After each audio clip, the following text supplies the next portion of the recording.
주님의 은총과 평화가 교우님들과 함께 하시기를 빕니다. 오늘은 주님께서 참된 빛으로 우리에게 자신을 드러내 주신 것을 기념하는 주현절입니다. 함께 마태복음의 말씀을 나누고자 합니다. 주의 말씀을 통해 우리는 하나님의 말씀과 빛이 이미 모든 사람에게 비추어진다는 것을 함께 묵상을 했죠. 대림절을 지나 성탄절을 거쳐 오늘 주현절에 이르기까지 우리는 어둠 속에 빛으로 오신 그리스도를 만났습니다. 여기에서 중요한 것은 우리가 그 빛을 맞아들이는가라고 우리가 함께 말씀을 나눴습니다. 오늘 말씀은 동방에서 별을 본 사람들의 이야기를 들려줍니다. 그들은 긴 여정을 시작합니다. 사막을 가로지르고 산맥을 넘어 낯선 땅 예루살렘에 도착합니다. 그리고 묻습니다. 유대인의 왕이 어디에 계십니까? 라고 말이죠. 헤롯 왕은 대제사장들과 율법 교사들을 모아 묻습니다. 그리스도가 어디서 나겠느냐? 그리고 그들은 즉시 대답합니다. 유대 베들레헴입니다. 예언자가 이렇게 기록했습니다. 이 장면을 주목해 보십시오. 율법과 선지자의 말씀을 가진 종교 지도자들이 있습니다. 그들은 메시아가 베들레헴에서 나실 것을 알고 있습니다. 그런데 그들은 그곳에 가지 않았습니다. 베들레헴은 예루살렘에서 겨우 10km 정도 떨어진 곳밖에 되지 않습니다. 동방 박사들은 수백 킬로미터를 여행했지만 종교 지도자들은 겨우 10km도 가지 않은 것이죠. 헤롯은 더 심각합니다. 그는 동방 박사들을 은밀히 불러 별이 나타난 때를 자세히 묻습니다. 그리고 말합니다. 가서 그 아기를 샅샅이 찾아보시오. 찾거든 나에게 알려주시오. 나도 가서 그에게 경배할 생각이오. 라고 말이죠. 나도 경배하겠다. 얼마나 경건한 말입니까? 그러나 우리는 압니다. 그의 손에는 이미 칼이 쥐어져 있습니다. 같은 별이 모든 사람에게 떴습니다. 어떤 사람에게만 특별하게 별이 뜬 것이 아닙니다. 별은 모든 사람에게 동일하게 보였습니다. 그러나 그에 대한 반응은 너무나도 달랐습니다. 오늘 이야기에 동방박사들이 등장하죠. 근데 이 동방박사라는 이 말을 들었을 때 우리는 이 단어를 들으면 마치 학식 있는 현자, 학식 있는 학자들을 좀 떠올리곤 합니다.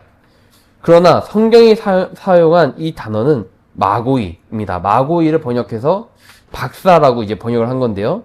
이 마고이는 영어 매직의 어원입니다. 그러니까 마술이라는 거죠. 마술을 부리는 사람이라는 겁니다. 이들은 아마도 점성술사였을 것입니다. 별을 보고 점을 치던 사람들, 이들은 유대인의 눈으로 보면 우상 숭배자들이었습니다. 율법의 기준으로 보면 이들은 심판받아 마땅한 사람들입니다. 정죄받아 마땅한 이방인들입니다. 하나님 나라에서 어찌 보면 가장 멀리 있는 사람들입니다. 그런데 본문은 말합니다. 그들은 그 별을 보고 무척이나 크게 기뻐하였다라고 말이죠. 그리고 그들은 아기 예수 앞에 엎드려 경배합니다. 헤롯이 보여준 것과는 다르게 참된 진짜 경배를 말이죠. 헤롯의 거짓 경배가 아니라 그들은 참된 경배를 보여준 것입니다. 여기에 역설이 있습니다. 말씀을 가진 자들은 왕을 맞이하지 못했습니다. 권력을 가진 자는 왕을 죽이려고 했습니다. 그러나 아무것도 가지지 못한 이방인 죄인들이 왕을 경배했습니다. 저는 이 장면을 보면서 도스토옙스키가 쓴 카르마조프가의 형제들에서 나온 그 대신문가의 이야기가 떠올랐습니다. 이야기를 살짝만 좀 들려드리자면요. 16세기 스페인 세비야 종교재판이 한창인 시대를 배경으로 이야기가 전개가 됩니다. 수백 명의 이단자들이 화형대에서 불타 죽는 광경이 벌어진 다음 날 예수님께서 다시 그 자리에 오십니다. 예수님은 조용히 거리를 걸으십니다. 말씀하지 않으셔도 사람들이 그가 누구인지를 알아봅니다. 맹인의 눈을 뜨게 하시고 죽은 소녀를 살리십니다. 군중들이 환호하며 그를 보고 호산나라고 외칩니다. 그때 90세의 대신문관이 나타납니다. 교회의 최고 권력자인 그는 이 광경을 지켜보다가 경비병들에게 명령합니다. 저자를 체포하라 라고 말이죠. 예수님은 아무런 저항도 없이 감옥에 갇히십니다. 그날 밤 대신문관이 홀로 감옥에 찾아옵니다. 어둠 속에서 그는 예수님께 말합니다. 당신은 왜 우리를 방해하러 왔습니까? 당신이 우리를 방해하러 온 것이 아닙니까? 하지만 내일 나는 당신을 이단자 중에서도 가장 악한 이단자로 정죄하여 화형에 처할 것입니다. 그러면 어제 당신의 발에 입맞추려고 달려들던 바로 그 백성들이 내일은 나의 한마디에 당신의 화형 장작더미에 불을 지를 것입니다. 대신문관은 계속해서 이렇게 이야기합니다. 우리는 오래전에 당신이 아니라 사탄의 편에 섰습니다. 우리는 당신의 선물을 거부하고 사탄이 제시한 것을 받아들였습니다. 당신은 광야에서 3가지 유혹을 받았지만 모두 거절했었죠? 빵으로 사람을 먹이는 것, 기적으로 사람을 복종시키는 것, 권세로 사람을 지배하는 것. 그러나 우리는 그것들을 받아들였습니다.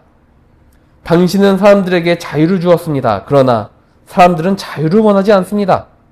자유는 그들에게 너무 무겁습니다. 그들이 원하는 것은 빵입니다. 먹을 것을 주는 자에게 사람들은 기꺼이 자유를 내어줍니다. 그들이 원하는 것은 기적입니다. 의심의 고통에서 벗어나게 해주는 확실한 표적 말이죠. 그들이 원하는 것은 복종입니다. 모두가 복종하는 권위에 자신도 복종하는 편안을 원합니다. 우리는 당신의 사업을 교정했습니다. 우리는 사람들을 행복하게 만들었습니다. 그러니 다시는 와서 우리를 방해하지 마십시오. 이 긴 독백이 끝났을 때 예수님은 여전히 한마디도 하지 않으셨습니다.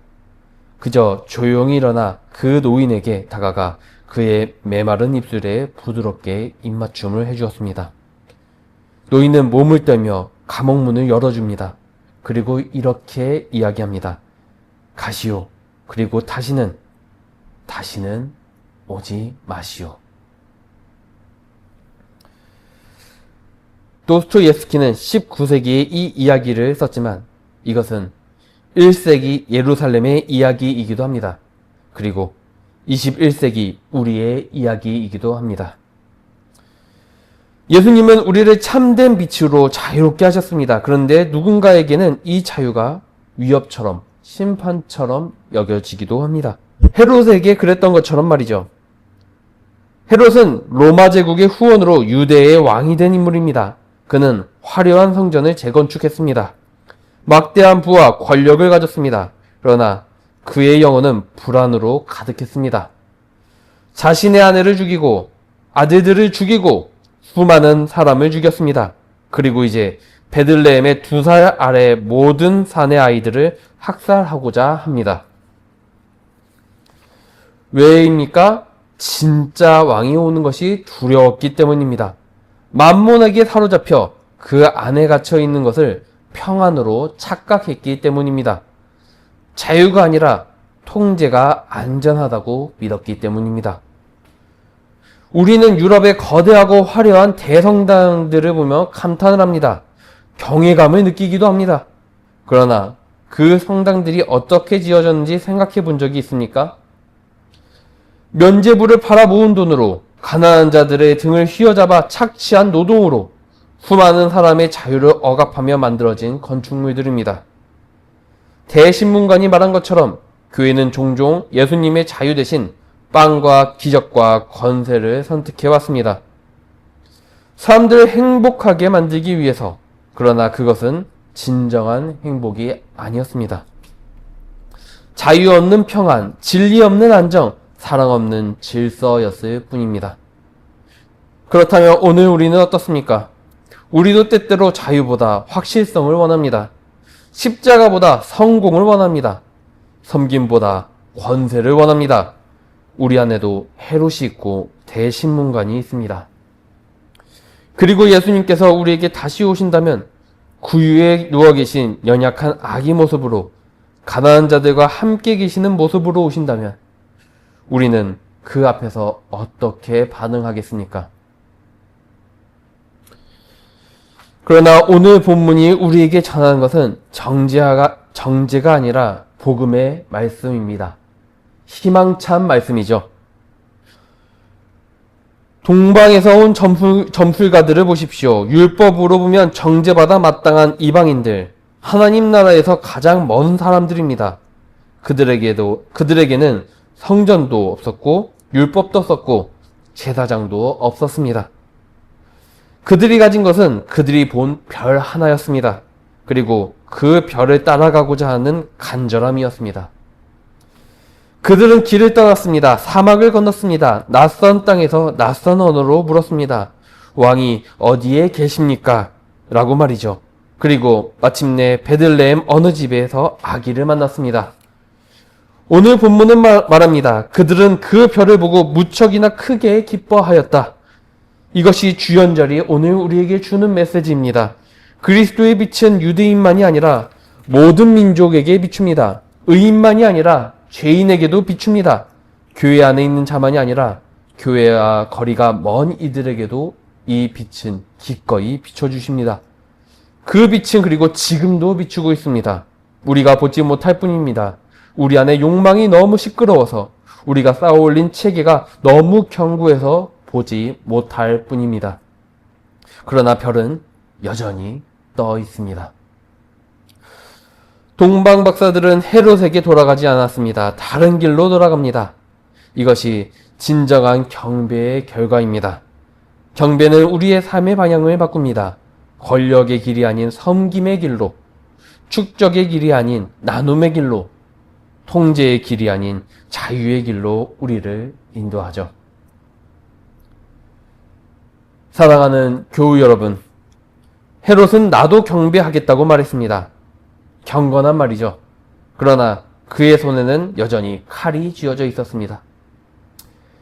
우리 안에도 헤롯이 있습니다. 내가 쌓아온 안전, 내가 붙잡고 있는 특권, 내가 통제하고 싶은 욕망들, 그것들이 우리 손에 칼을 쥐어주고 있습니다. 그리고 우리는 경배한다고 말하면서도 실제로는 그분을 우리 삶에서 몰아내려 합니다. 그러나 그 별이 우리에게도 떠올라 있습니다. 그 별은 화려한 왕궁이 아니라 초라한 마국간을 가리켰습니다.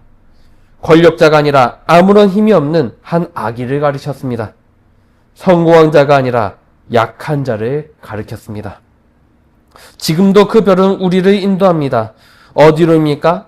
가난한 자들에게로, 억압받는 이들에게로, 소외된 자들에게로, 거기서 우리는 그분을 만날 것입니다. 동방 박사들처럼 우리도 길을 떠납시다. 우리 안에 헤롯을 내려놓고 우리 안에 대신문관을 떠나보내고 그 별빛을 따라 나섭시다.